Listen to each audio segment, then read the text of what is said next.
Hello students, 11th class history lesson number 11th lesson name paths to modernization. Topic Meiji restoration. Japan में 1603 से लेकर के 1867 तक एक लंबे पीरियड में तोकुगावा फैमिली के शोगुन डायनेस्टी के रूलर ने रूल किया।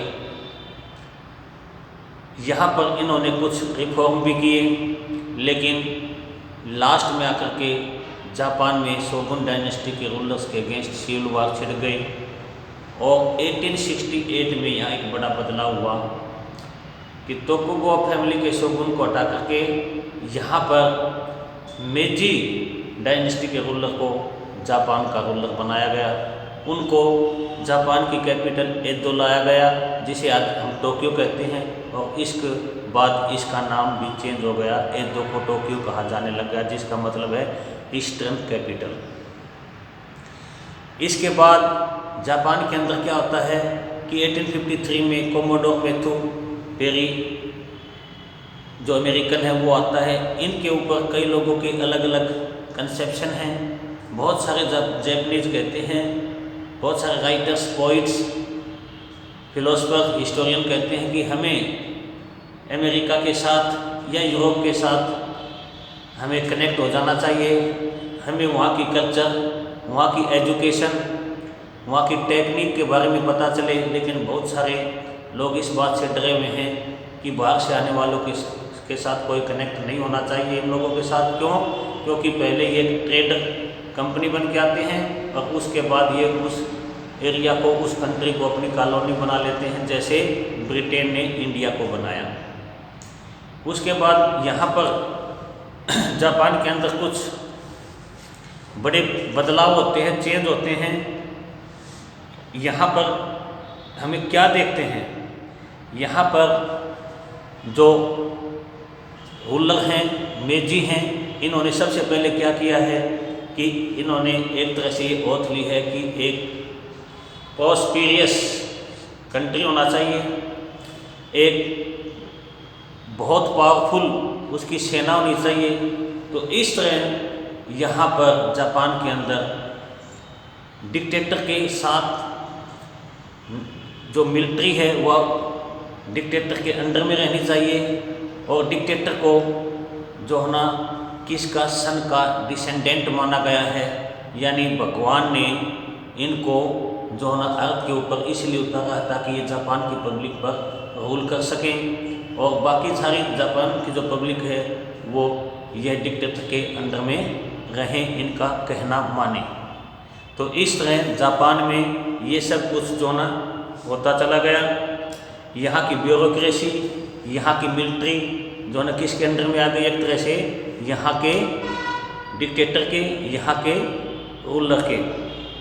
और यहाँ का डिक्टेटर इतना पावरफुल बन गया और पब्लिक ने बना दिया कि उनके बर्थडे के ऊपर भी जो है ना छुट्टी डिक्लेयर की गई। इस तरह जापान के अंदर बहुत सारी चीज़ें जो है नई नई आने लग गई।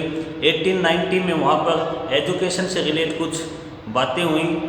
यहाँ पर 1870 के डिकेड के अंदर यहाँ स्कूल, कॉलेज जो है नए नए बनाए गए, और हर एक बॉयज़ और गर्ल्स के लिए स्कूल में जाना जो है ना कंपलसरी कर दिया गया। जब हम देखते हैं कि 1910 के अंदर जापान में कोई भी ऐसा बच्चा नहीं था जो स्कूल में जो नहीं गया हो, नहीं जाता हो, यानी एजुकेशन जो नहीं ली हो। तो इस तरह जापान के अंदर वहाँ के करिकुलम में क्या चीज़ ऐड कर दी गई, वहाँ के करिकुलम में ऐड कर दिया गया ऐसे सब्जेक्ट जो पेरेंट्स को टीचर की रिस्पेक्ट करें और अपने डिक्टेटर के प्रति अपनी एलिजेंसी दिखाई और एक गुड सिटीजन बन करके जो है ना सामने आए। ऐसे सब्जेक्ट वहाँ की करिकुलम में जो ना ऐड कर दिए गए।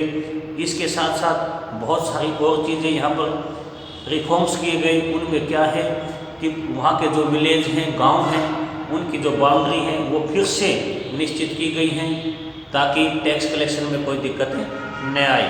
इसके साथ साथ ये भी कंपलसरी कर दिया गया कि जापान के अंदर जिसकी एज 20 ईयर हो चुकी है वो कुछ टाइम के लिए जो है ना मिलिट्री में अपना टाइम स्पेंड करे, यानी सेना का एक अंग बन करके रहे। सैनिक गुण जो सीख जाता है वो अपने कंट्री के साथ कभी भी जो है ना धोखा नहीं करता, ऐसा जापानीज लोग मानते थे, इसलिए सभी को सैनिक गुण वो लोग देते थे।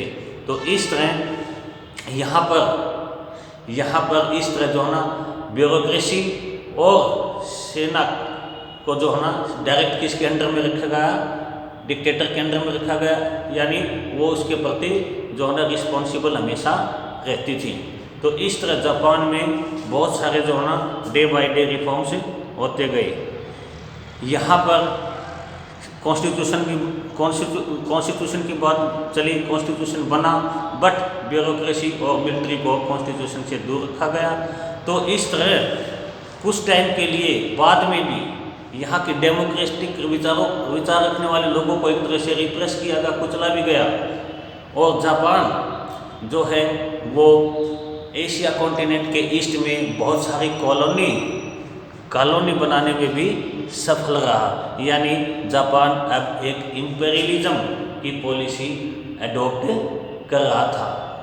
तो हम क्या पढ़ते हैं कि मेजी रिस्टोरेशन होता है, उसके बाद मेजी जो रूलर बनते हैं उन्होंने जापान के अंदर क्या रिफॉर्म्स किया है, क्या नई नई प्लानिंग लेके आए हैं, क्या उनका डिसीजन था और क्या पब्लिक उनसे चाहती थी।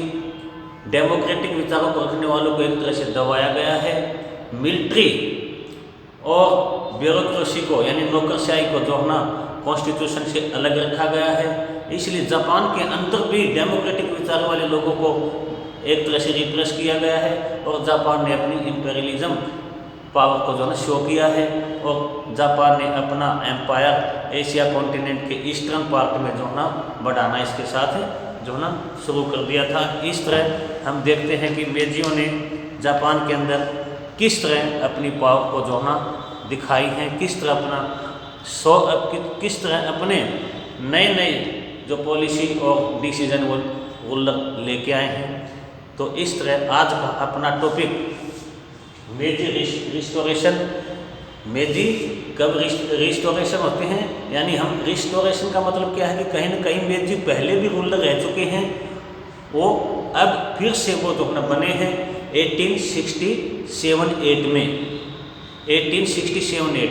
इससे पहले एक लंबा टाइम पीरियड किसके अंडर में रहा जापान का, किसके शोगुनों के हाथ में। शोगुन कौन थे, जापान के रूलर हैं। ये कब से कब तक रहे हैं, 1603 से लेकर के 1867 तक। लास्ट में आकर के ये रूलर जो हैं अपने कंट्री को संभाल नहीं पाए और यहाँ पर सिविल वॉर हो गए थे और इसलिए यहाँ पर 1867-8 के अंदर मेजियों का फिर से रिस्टोरेशन होता है और मेजी अपने कंट्री को जो है ना इस तरह चलाते हैं जैसे हमने अब डिस्कस किया।